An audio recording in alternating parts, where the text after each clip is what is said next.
Hello મિત્રો, good morning. જય માતાજી, હર હર મહાદેવ. તો આપણે આવી ગયા છીએ વાડીએ એડામાં આંટો મારો હતો મિત્રો. દર ફેરો આપણે બહારથી આંટો મારતા હોય, આજે આપણે અંદરથી આંટો મારીએ છીએ. તો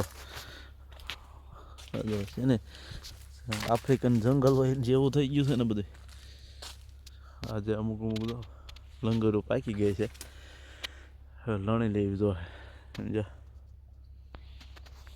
ઘણા સમયથી આપણે આવી તો સહી, પણ બહારથી આંટો મારી લેતા અંદર નહોતા આવતા. જો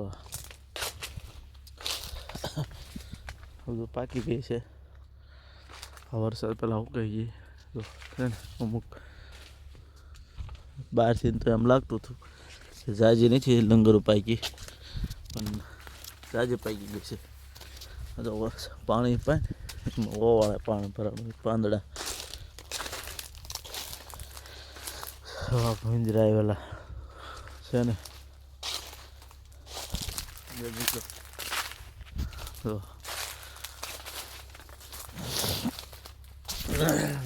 લણવા જો એડા તલગી એમ હતું કે નથી બહુ પાક્યા કોક લંગેર્યું છે પણ ઘણી પાકી ગઈ.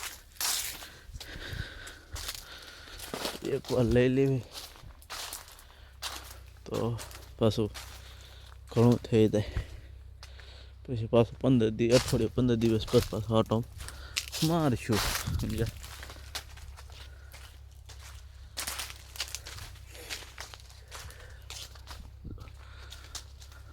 બહાર જેવો ફાલ દેખાય છે એવો અંદર નથી.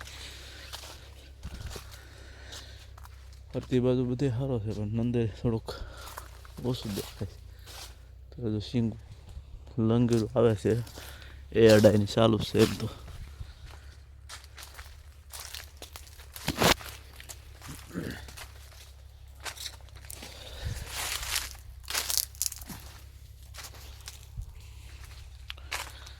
સીધું તો હલાય નહીં પાછું, નાખે તમને લાગે ડાળીઓ બાળીઓ ભટકાયા કરે એટલે આમથી આમ ને આમથી આમ હાલ્યા કરી આ સાઈડે ઓલા સાઈડે નીકળી જવાય.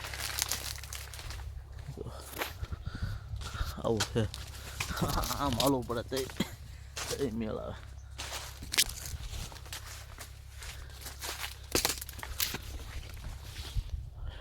આ સાઈડે નીકળી ગયા